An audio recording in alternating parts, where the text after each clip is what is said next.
हमने पिछली वीडियो में प्रश्न 1 के सभी पार्ट कर लिए थे। अब प्रश्न 2 करते हैं, ठीक है। देखिए प्रश्न 2 क्या बोल रहा है। बोला निम्न स्थितियों को द्विघात समीकरणों के रूप में निरूपित कीजिए। मतलब हमें इनको द्विघात समीकरण के रूप में लिखना है, ठीक है। हिंदी में लिखे गए हैं, इनको द्विघात समीकरण के रूप में यह लिख देना। समझिए, बोला एक आयताकार भूखंड का क्षेत्रफल 528 मीटर स्क्वायर है। क्षेत्र की लंबाई चौड़ाई के, है ना, क्षेत्र की लंबाई सर चौड़ाई लिखा, ठीक है। यहाँ पर चल नहीं रहा यार, ठीक है। जो क्षेत्र की लंबाई भैया वो चौड़ाई क्या है सर, वो चौड़ाई के 2 गुने से 1 अधिक है। हमें भूखंड की लंबाई और चौड़ाई ज्ञात करना, ठीक है। समझिए, है ना। देखिए भैया एक आयताकार भूखंड है सर। आयताकार क्या है सर, एक भूखंड है। भूखंड यानी भू का टुकड़ा, यानी जमीन का टुकड़ा, ठीक है। देखिए एक आयताकार भैया भूखंड है,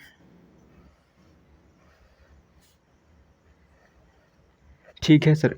इसका जो क्षेत्रफल भैया क्या सर, क्षेत्रफल वो कितना दिया है, 528। कितना दिया मेरे को, 528 मीटर स्क्वायर, ठीक है सर, ठीक है। इसको चौड़ाई मान लीजिए, है ना, और इसको ये लंबाई मान लीजिए। क्लियर यहाँ तक, ठीक है। आप समझिए, जो आयताकार भूखंड का क्षेत्रफल इतना है, क्षेत्र की जो लंबाई है वो चौड़ाई के 2 गुने से 1 अधिक है, ठीक है सर, ठीक है। इसको हल करते हैं, तो इसको भैया कैसे हल करेंगे समझिए, है ना। जो लंबाई है चौड़ाई के 2 गुने से 1 अधिक है, तो चौड़ाई के x मान लीजिए। लिखेंगे माना क्षेत्र की चौड़ाई बराबर x मीटर। कोई दिक्कत सर, कोई दिक्कत नहीं, ठीक है। तो यहाँ पर क्षेत्र की लंबाई भैया कितना पाएगा सर, उन्होंने बोला जो लंबाई है ना वो चौड़ाई के 2 गुने से 1 अधिक है। 2 से गुणा करके 1 जोड़ देना, ठीक है, इतना मीटर पाएगा। इतनी क्लियर बात है। जो लंबाई थी भैया वो चौड़ाई के 2 गुने से 1 अधिक थी, ठीक है सर, ठीक है। अब देखिए, तो आयताकार है ना, या फिर क्षेत्र का क्षेत्रफल कितना सर वो है 528 मीटर स्क्वायर, ठीक है सर, ठीक है। अब देखिए जो आयत है, देखिए हमारा जो क्षेत्र है आयताकार है, आयत का क्षेत्रफल क्या होता है भैया सर, कहोगे सर लंबाई क्या होता है यहाँ पर, लंबाई गुणे चौड़ाई होता है सर। बड़ी अच्छी बात है ना, ठीक है। बराबर 528 मीटर स्क्वायर। यहाँ तक बात क्लियर का सर, बिल्कुल ठीक। समझिए लंबाई कितना सर, यहाँ लिखा 2x+1 मीटर इंटू, ठीक है, यहाँ x है ना। अब देखिए इसमें मीटर था, इसमें मीटर था, तो मीटर स्क्वायर हो गया, ठीक। मैं यहाँ लगा दिया, कोई दिक्कत यहाँ पर नहीं। अरे भैया इसमें मीटर तो गुणा करें मीटर स्क्वायर नहीं होगा सर, बिल्कुल होगा, ठीक है सर, है ना। अब देखिए मीटर स्क्वायर चला गया, ठीक है, और x गुणा कर लीजिए अंदर। यहाँ पे आएगा 2x² + x बराबर 528, क्योंकि मीटर स्क्वायर से मीटर स्क्वायर चला गया। अब इनको इधर ला दीजिए, बन गया द्विघात समीकरण। -528 बराबर 0। भैया यही हमारा क्या सर, यही हमारा सुंदर सा द्विघात, बोलिए सर, समीकरण है। द्विघात समीकरण जानते हैं ना, जिसमें घात 2 हो और बराबर 0 हो, द्विघात समीकरण आता है ना। तो हमें इस फॉर्म में करना था, इसको सॉल्व नहीं करना है, इसका गुणनखंड नहीं करना, ठीक है। हमें खाली इस द्विघात समीकरण के रूप में व्यक्त करना था। हमने व्यक्त कर दिया। आशा करते हैं ये सिंपल सा क्वेश्चन समझ में आपको आया होगा, है ना। देखिए अब करते हैं इसी का सेकेंड पार्ट भी है। सेकेंड पार्ट भी है बहुत आसान, ठीक है। देखिए सेकेंड पार्ट करते हैं। बोला कि दो क्रमागत धनात्मक पूर्णांकों का गुणनफल 306 है। हमें पूर्णांकों को ज्ञात करना है। अब देखिए यहाँ एक नया चीज़ आया है, दो क्रमागत धनात्मक पूर्णांक। ये क्रमागत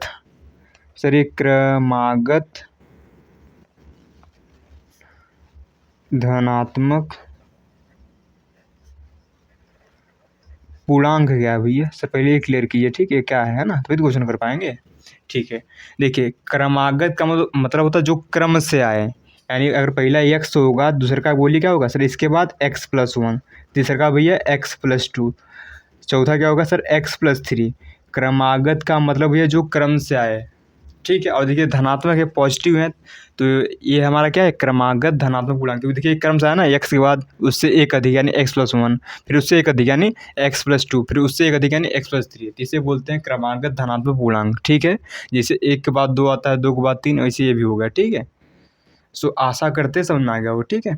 अब देखिए तो करेंगे भैया, अब इतना क्लियर हो गया, इसको हल करते हैं, इसको हल करेंगे भैया, हल लिख लेंगे। माना पहला पूर्णांक बराबर कितना है सर, x है मान लिया, ठीक है। तो यहाँ पर दूसरा पूर्णांक कितना होगा सर, इससे एक अधिक। क्रमागत में जो क्रम से है ना, एक अधिक, ये नहीं कि एक के बाद 5 नहीं, एक के बाद 2, वैसे यहाँ x बाद x+1, ठीक है, ठीक है।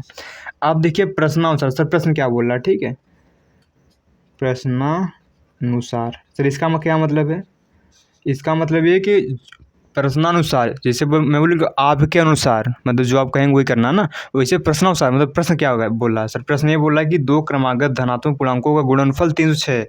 यानी हम कह सकते हैं यहाँ पर x गुणे x+1 कितना सर, 306 है। आशा करते हैं समझ में आ गया होगा। ये प्रश्न बोला था ना भैया कि इन दोनों को गुणा इतना है, इनका अंदर गुणा करेंगे तो होगा x² + x बराबर 306। सर इनको इधर लाइए, x² - 3 सर माइनस, देखिए यहाँ पर इधर रहेगा ना x, इधर आएगा -306 बराबर 0 बच गया, ठीक है। तो यही हमारा क्या होगा, द्विघात समीकरण हो जाएगा, ठीक है ना। देखिए हमने इसको इधर ला दिया, देखिए प्लस का x लिखा है, ध्यान दीजिए यहाँ पर, है ना। सो आशा करते हैं कहानी समझ में आ गई होगी, ठीक है। जब भी क्रमागत धनात्मक बोले भी आपको यही लिखना है, ध्यान दीजिए, ठीक है।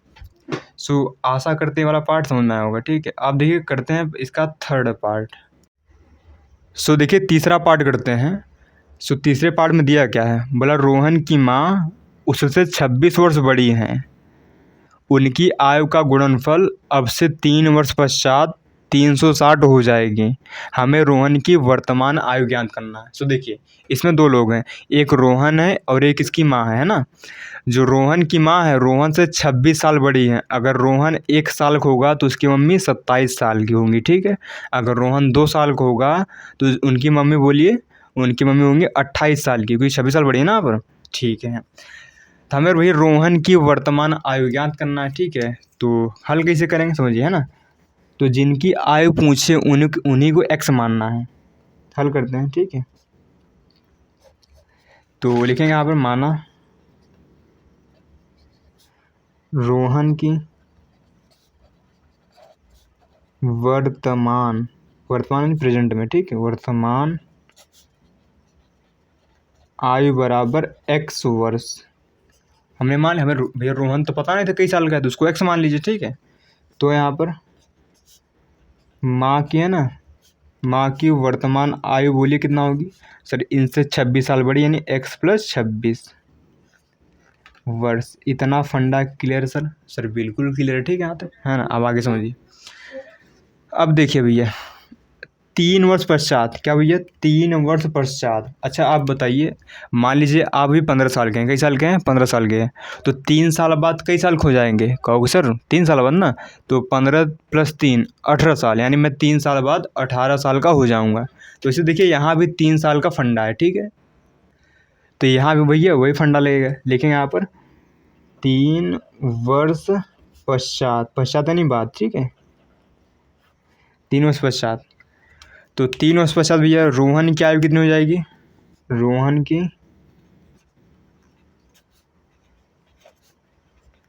की आयु भैया सर, अभी भैया वो 1 साल का है, तो 3 साल बाद 3 जुड़ जाएगा, इतना वर्ष का हो जाएगा, है ना, ठीक है सर। तो माँ की भैया, माँ की है ना आयु कितनी हो जाएगी, अभी देखिए कितनी है सर, x + 26 साल के हैं, कितनी है, x + 26 साल के हैं, ठीक है। 3 साल बाद 3 इनमें भी जुड़ जाएगा, यानी ये हो जाएंगे x + 29 साल की। यहाँ कितना हो जाएगा, x + 29 वर्ष। कितना फंडा सर क्लियर है सर, ठीक है। यहाँ तक कोई कष्ट नहीं हुआ, है ना। अब देखिए प्रश्नानुसार, सर प्रश्नानुसार, अब देखिए प्रश्नानुसार, ठीक है, लेकिन यहाँ पर प्रश्नानुसार, सर इसका मतलब क्या समझिए, है ना, जो प्रश्न बोला वही करना, ठीक है। देखिए बोला था उन्होंने अब से 3 वर्ष पश्चात, ठीक है, उनकी आयु का, है ना, गुणनफल अब से 3 वर्ष पश्चात 360 हो जाएगा, यानी 3 साल बाद इन दोनों के आयु का जो गुणनफल है ना वो कितना हो जाएगा भैया, बोलिए सर। ये हो जाएगा 360, ऐसा प्रश्न में बोला है। 3 साल बाद इन जो दोनों की उम्र है इनका गुणनफल 360 हो जाएगा, ऐसा क्वेश्चन बोला हमें, ठीक है सर। ठीक है, अब इसको सॉल्व कर देंगे।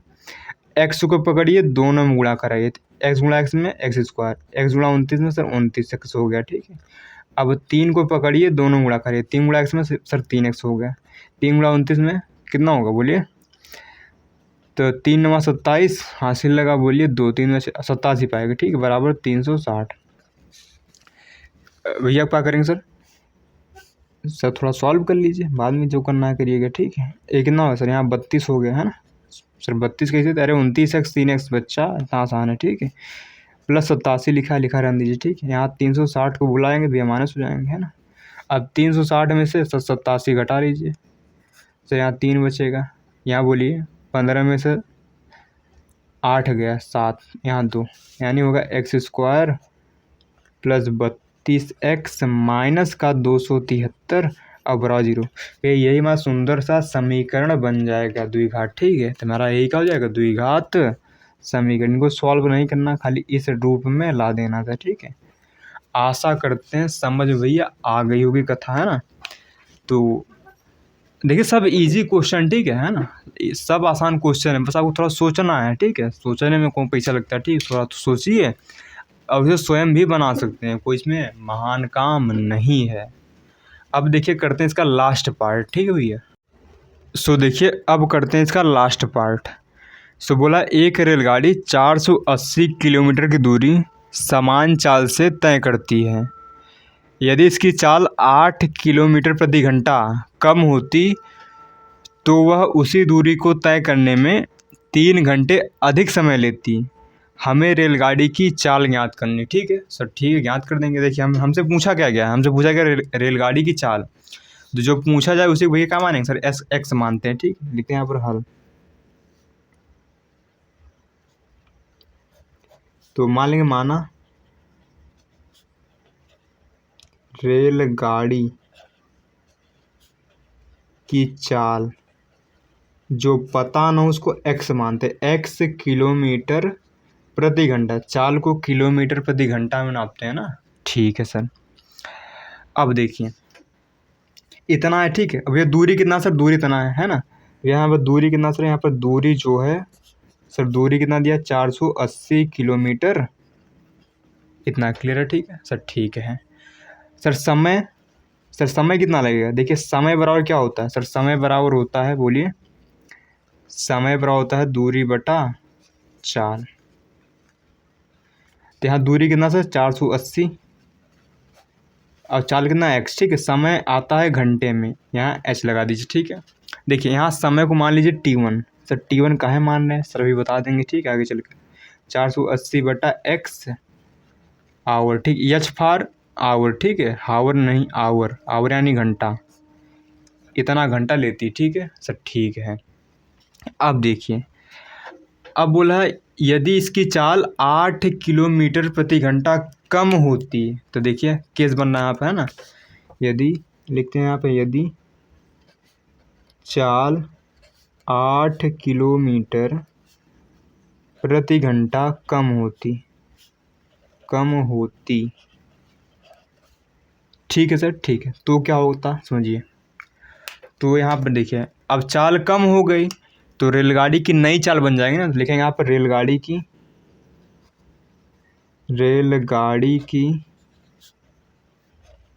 नई चाल,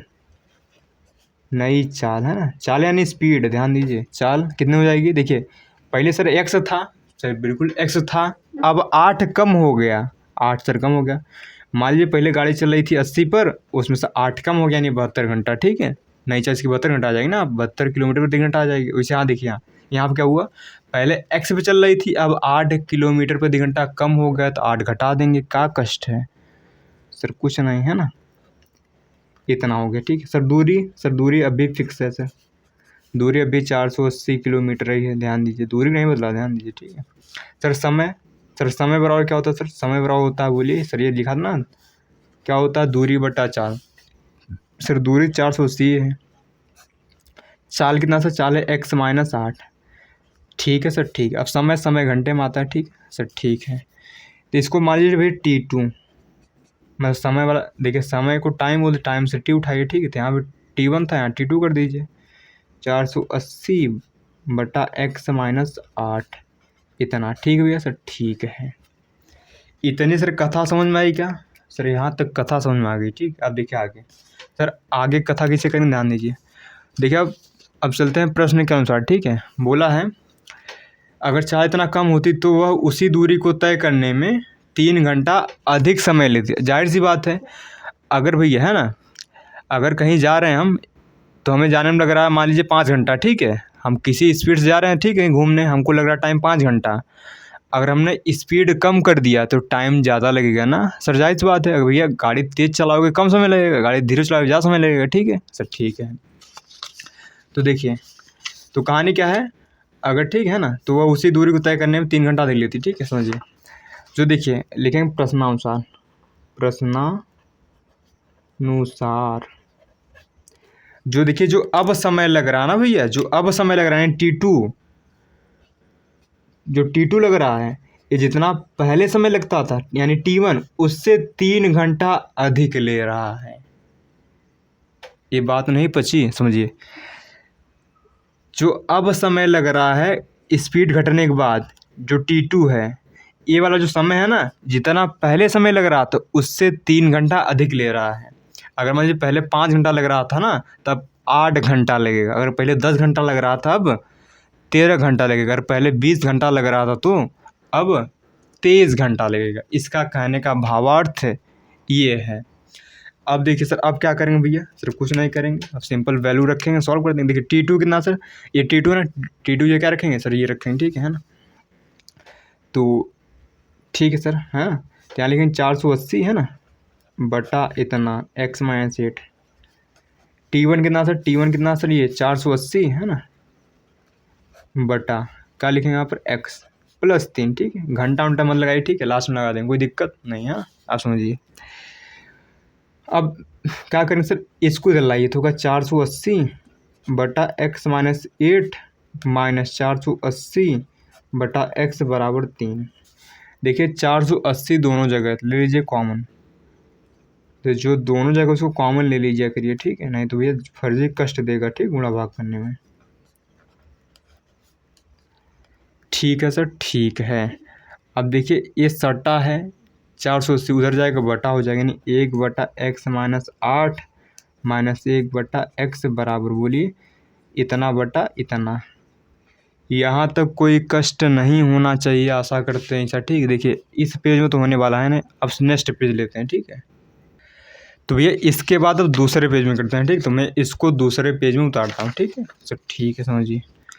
तो सर उतारिए यहाँ पर, 1 बटा क्या लिखा सर, x-8 माइनस 1 बटा x बराबर लिखा। देखिए इसको काट लीजिए, 1 बटा 160 आएगा सर। कैसे काटना, देखिए 16 तिरिक होता है, यानी काटे ना इसको, 3 1 कम 3, 3 16 में 28 होता है, और जो लगा दीजिए आप, इतना आएगा। ठीक है, अब देखिए इसका कार्यक्रम आगे बढ़ाते हैं। ठीक है, समझिए। तो लीजिए इनका एलसीएम। ठीक है, तो इनका एलसीएम कैसे लेंगे, तो एलसीएम मत लीजिए, ठीक है, फिर इनका गुणा इसमें, इनका आपस में कर लीजिए। ठीक है, तो इनका करेंगे भैया आप, इतना आएगा है ना, इनका इसमें करिए, x-8 आएगा। ठीक है, बटे इनका आपस में, यानी x-8 बराबर 160। इतनी बात समझ में आई सर, बिल्कुल। ऊपर ब्रैकेट ओपन करिए, नीचे भी ब्रैकेट ओपन करिए, उधर जो है रहन दीजिए। ठीक है भैया सर, ठीक है सर, इससे चले गए, बड़ी अच्छी बात है। ठीक है, यानी इतना बटा x² - 8, x बराबर 1 बटा इतना। ठीक है, इतनी बात सर समझ में आई? सर बिल्कुल आ गई। ठीक है, तिर्यक गुणा कर लीजिए इनका इसमें, इनका इसमें करिए तो होगा एक्स स्क्वायर माइनस 8x बराबर, इनका इसमें करिए। ठीक है, तो गुणा करिए इसका इसमें। ठीक है, तो 8 जीरो सर 0, 8 छंग होता 48, हासिल लगा 4, 8 एक 8 4 12, 128। ठीक, इनको दिलाइए x square minus 8x minus 1280 बराबर 0। तो ये यही हमारा सुंदर सा, बोलिए सर, ये हमारा सुंदर सा क्या आ जाएगा? सर ये सुंदर लग रहा है सर, बिल्कुल। देखिए यही हमारा हो जाएगा द्विघात समीकरण। तो आशा करते हैं आपको भी ये सारे पार्ट समझ में आए होंगे। तो ये आज के लिए इतना ही, मिलते हैं नेक्स्ट वीडियो में अगली एक्सरसाइज के साथ। ठीक है।